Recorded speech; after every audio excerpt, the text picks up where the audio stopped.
스가랴 10장 1절 말씀을 제가 다시 한번 읽어드립니다. 봄비가 올 때에 여호와 곧 구름을 일게 하시는 여호와께 비를 구하라.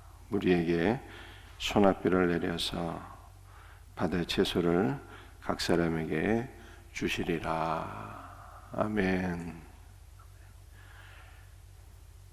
봄비가 올 때에 여호와께 비를 구하라 이렇게 말씀하셔서 봄비는 이른 비가 아니라 늦은 비를 가리키는 것입니다.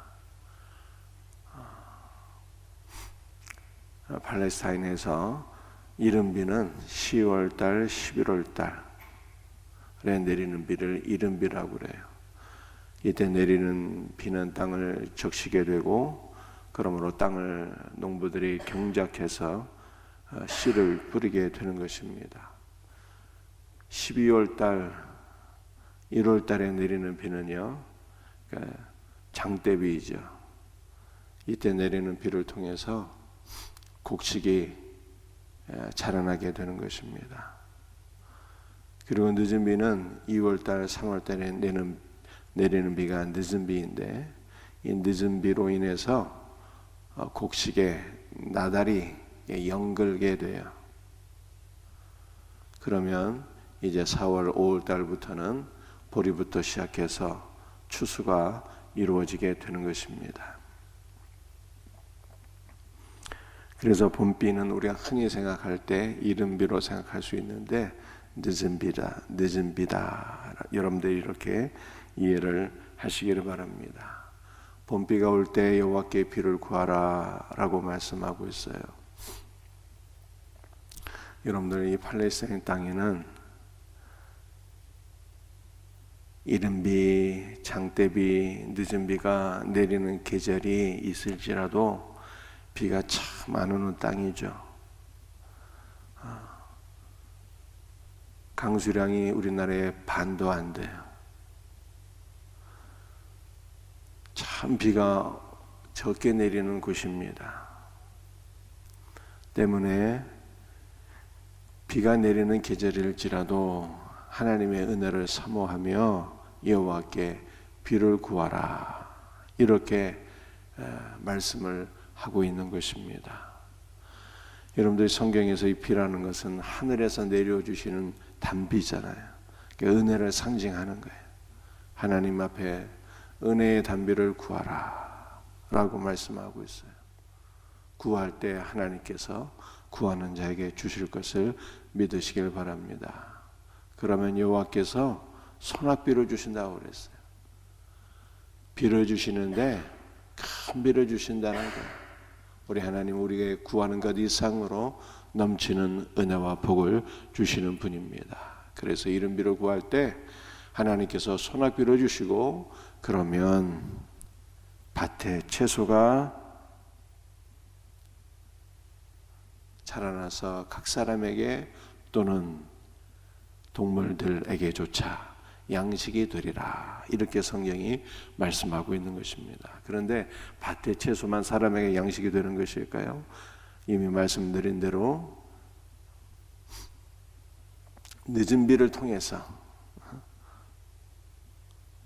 2, 3월에 내리는 이 늦은 비를 통해서는 곡식이 연글게 되는 것이기 때문에 하나님께서 채소만이 아니라 사람의 삶에 꼭 필요한 양식을 보리와 밀을 주신다라고 하는 말씀이에요.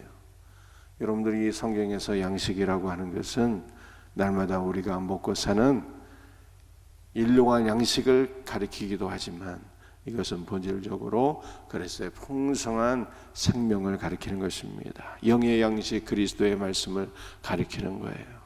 그러므로 우리가 하나님 앞에 비를 구하면 은혜의 단비를 구하면 하나님께서는 우리에게 우리의 삶에 필요한 일용할 양식, 육신의 양식도 주시고 우리 영에 필요한 풍성한 은혜와 생명을 공급해 주시는 분이시다. 말씀을 통해서 우리 영에 필요한 양식도 허락해 주시는 분이시다 라고 하는 것을 우리들에게 보여주고 있는 것입니다. 그러므로 우리의 살 길은 무엇일까요? 하나님을 의지하면서 기도하는 거예요. 기도하는 것입니다. 여러분들 이스라엘은요 애굽 땅에 살 때에는 어떻게 살았습니까? 나일강에서 부지런히 물을 길어서 농사를 지으며 살았어요. 아프리카는 이 애굽 땅은 말씀이죠.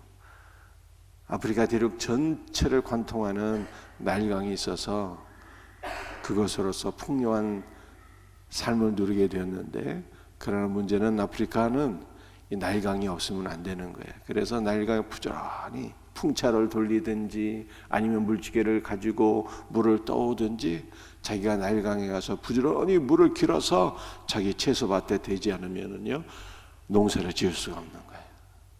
그러나 이스라엘은 그렇지 않습니다. 이스라엘은요 하나님께서 비를 주시는 땅이에요. 그런데 문제는 하나님을 의지하면서 기도할 때 하나님께서 이 비를 주시는 거예요. 그러므로 신자의 삶은 무엇일까? 신자의 삶은요 근본적으로 노력 이전의 은혜로 사는 거예요. 하나님을 의지하고 기도함으로 하나님께서 주시는 은혜와 복으로 사는 것이 바로 신자의 삶이다 라고 하는 것을 성경에 말씀하고 있는 것입니다. 사랑하는 성도들이요, 우리가 지나온 삶을 돌이켜볼 때 은혜 아니면 살 수가 없었고요, 지금도 그렇고요, 앞으로도 우리가 살아갈 날은 하나님의 은혜로 사는 것입니다. 우리가 하나님의 은혜를 받기 위해서 기도해야 되는 거예요. 기도해서 주님의 은혜로 살아가는 우리 복된 성도들이 다 되시기를 주 예수의 이름으로 축복합니다. 2절 말씀이에요. 드라빔민들은 헛하는 것을 말하며 복술자는 진실하지 않은 것을 보고. 여러분들 드라빔은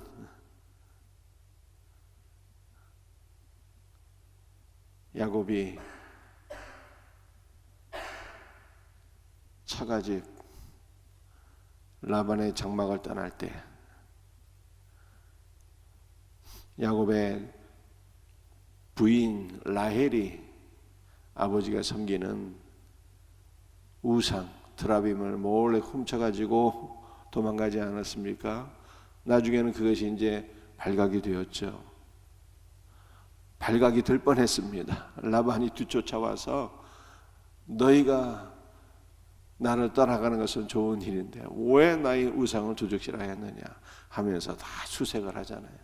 그래서 발각이 될 뻔했는데 다행히 라헬이 그것을 용케 숨기는 바람에 발견은 안 되었습니다만, 여러분들 라헬이 도둑질해 온 것이 바로 드라빔이었어요.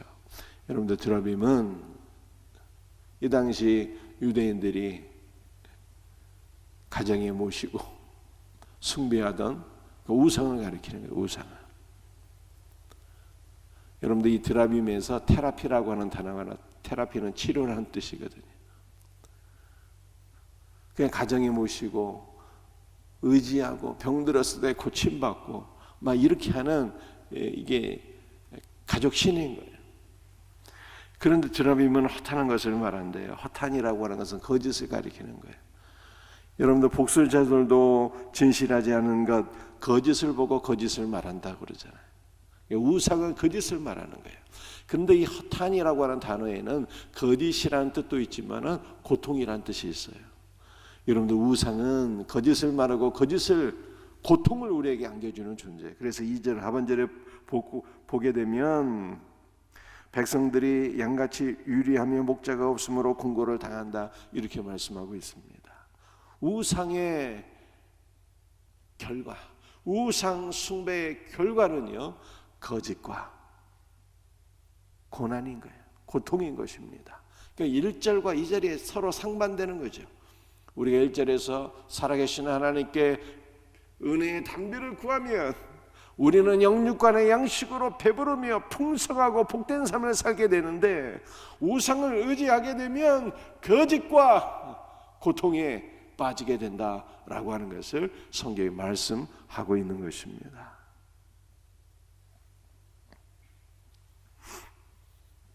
그러므로 하나님께서 3절과 4절에서 이렇게 말씀하고 있죠. 내가 목자들에게 노를 바라며 내가 순염소들을 바라리라. 여러분, 목자들은 이스라엘의 지도자들을 가리키는 것이고요, 또 한편으로는 목자들은요, 거짓 목자를 가리키는 거예요. 이스라엘 백성들에게 거짓을 말하고 고통을 안겨준 이 거짓 선지자들, 이 거짓된 목자들을 내가 심판하겠다. 하나님께서 그렇게 말씀하시고요. 그리고 4절에 이렇게 또 하나님께서 복된 말씀을 주십니다. 4절 말씀이에요. 모퉁이 돌이 그에게서. 여러분들, 이것은 참 목자 되시는 예수 그리스도께서 여호와 하나님께로부터 우리에게 오신다라고 하는 말씀이에요. 여러분들, 모퉁이 돌은 성전의 연결석, 기초석을 가리키는 거예요. 여러분들, 모퉁이 돌은 오늘날 일반적인 건축물에서는 잘 볼 수 없는 것인데요, 한옥에서 이 모퉁이 돌이 사용되잖아요. 건물의 기초석을 가리키는 거예요. 그리고 성경에서 이 모퉁이 돌이라고 하는 것은 성전의 기초석을 또한 가리키는 것입니다. 성전의 기초석. 여러분들, 이 모퉁이 돌은 연결한다는 의미예요. 하나님과 우리를 연결해 주시고, 유대인과 이방인들을 연결해 주시고, 하나가 되게 하는. 그러므로 우리는 모퉁이 돌 되시는 예수 그리스도 위에서 거룩한 하나의 성전으로 세워지게 되는 것입니다. 유대인과 이방인들이 모퉁이 돌 되시는 예수 그리스도 위에 세워져서 우리 모두가 그리스도 예수 안에서 거룩한 성전으로 세워져 가는 거예요. 모퉁이 돌이 그에게서 오고 말뚝이 그에게서. 여러분, 말뚝, 이 말뚝이라는 게 도대체 무엇입니까? 어떤 의미가 있을까요? 여러분들, 우리가 옛날에 캠핑 갈 때, 캠핑을 갈 때는요, 텐트를 많이 사용했어요. 지금은 전국 어디를 가나 이 호텔이 잘 되어 있고요, 또는 모텔이라도 있어서 모텔이나 혹은 호텔에서 이렇게 자면서 여행을 할 수가 있지만, 옛날에 그런 숙박시설이 없었잖아요. 그래서 텐트 같은 거 많이 사용했거든요. 그런데 야외에 캠핑하면서 텐트를 치려면은 뭐가 있어야 됩니까? 이 말뚝이 있어야 되는 거거든요. 텐트를 팽팽하게 지탱해주는 이 끈을 고정시키는 이 말뚝을 땅에 딱 박아서 여러분들 이 텐트를 딱 치게 되는 것이잖아요. 그런데 성경에서 말씀하고 있는 이 텐트는요, 성막을 가리키는 거예요. 성막이 세워지게 되는데, 그 성막을 세우려면 말뚝이 있어야 되거든요. 이 말뚝은 바로 4절에 처음에 나오는 모퉁이 돌과 같은 개념인 것이죠. 모퉁이 돌은 건물로 된 이 성전의 기초석을 가리키는 것이고, 이 말뚝은 거물로서의 성전이 아니라 텐트로서의, 장막으로서의 이 성전을 고정시키고 지탱해주는 그러한 말뚝을 가리키는 것입니다. 그러므로 우리는 말뚝이신 그리스도 예수 안에서 성막으로 이렇게 세워지게 되는 거예요. 우리가 싸우는 활이 그에게서. 여러분들, 싸우는 활, 우리가 먼 거리에 있는 적은 전쟁터에서 딱 활을 딱 겨냥해서 날리게 되면은요, 우리가 적군을 물리치고 승리하게 되잖아요. 영적 전쟁이 그에게서 온다는 거예요. 영적 전쟁이 여호와이신 우리 주 예수 그리스도로부터 우리에게 영적 전쟁이 오게 된다라고 하는 것을 성경에 말씀하고 있는 것입니다. 그러므로 우리는요, 싸우는 활이신 그리스도로 무장해야 되는 것이죠. 바울이 에베소 6장을 보게 되면 영적 무장을 가리키고 말씀하고 있죠. 구원의 투구를 쓰고, 의의 흥거를 붙이고, 진리로 띠를 띠고, 복음의 신을 신고, 믿음의 방패 성령의 검을 가지고 말씀하고 있는데, 우리는 여기에서 하나 더하여서 싸우는 활을 가지고 여러분들 영적 전쟁에서 승리할 수 있기를 주 예수의 이름으로 축복합니다. 권세 잡은 자가 다 일제히 그에게서 나와서. 권세 잡은 자. 여러분들, 우리 예수님은 가장 큰 권세자이세요. 우리 예수님 만왕의 왕이시고 만주의 주가 되시는 분이, 죄를 알지도 못하시는 분이 우리를 위해서 십자가에 죽으시고 죽은 자 가운데 3일 만에 부활하셨는데, 하나님께서 그를 지극히 높이사 만왕의 왕이 되게 하셨고 만주의 주가 되게 하셨어요. 모든 존재가 그에게 무릎 꿇고 그의 통치를 받게 하셨습니다. 우리 주님은 가장 큰 권세자이세요. 그래서 이 스가랴 10장의 말씀은 이스라엘에 참 목자가 없기 때문에, 거짓된 목자들에게서 거짓된 말을 들으며 이스라엘 백성들이 영적 고통 가운데 있기 때문에 하나님께서 참 목자를 우리에게 보내어 주시는데, 그분이 바로 우리 주 예수 그리스도라는 거예요. 그분은 우리의 모퉁이 돌이 되시고, 그분은 우리의 말뚝이 되시고, 그분은 우리의 싸우는 활이 되시고, 그분은 우리의 권세자가 되신다는 거예요. 그분이 누구입니까? 우리의 선한 목자 되시는 예수 그리스도. 예수님만이 우리의 목자가 되시는 거예요. 우리의 목자 되시는 그리스도를 잘 따라가서 그분 안에서 풍성한 삶으로 푸른 초장 잔잔한 물가로 나갈 수 있는 우리 복된 성도들이 다 되시기를 주 예수의 이름으로 축복합니다. 여러분도 오늘 그리스도의 4가지 면을 붙잡고 묵상하며 기도하세요. 모퉁이 돌 되시는 그리스도 안에서 내가 거룩한 성전으로 세워지게 하시고, 우리의 가정이, 또 우리 생명샘교회가, 우리 조국의 교회가 거룩한 성전으로, 하나의 성전으로 세워지게 하소서. 여러분들, 교회들마다 분쟁하는 교회가 왜 이렇게 많은지요? 모퉁이 돌 되시는 그리스도 예수 안에서 교회가 하나로 세워지게 하소서. 그렇게 기도하셔야 돼요. 말뚝이신 그리스도 예수 안에서 우리가 거룩한 성막으로 세워지고, 생명샘교회가 거룩한 성막으로 하나님의 영광과 은혜와 진리가 충만한 그러한 성막으로 세워지게 하옵소서. 기도하셔야 돼요. 싸우는 활이 되신 그리스도 안에서 우리가 영적 전장의 승리자가 되게 하소서. 기도하셔야 돼요. 우리 예수님이 교회의 머리가 되시는 권세자이신데, 우리 모두가 교회의 머리가 되시는 주권자 예수 그리스도 앞에서 순종하게 하시고 복종하게 하시고, 그분의 통치를 기쁨으로 받게 하소서. 그분의 통치 안에서 우리의 삶이 치유되게 하시고, 그분의 통치 안에서 우리의 삶이 회복되게 하시고, 그분의 통치 안에서 우리의 삶이 복되게 하여 주옵소서. 주여 우리를 다스려 주옵소서. 주여 우리를 다스려 주옵소서. 기도하시고 응답받는 복된 성도들이 되시기를 주 예수의 이름으로 축복합니다. 기도하시겠어요?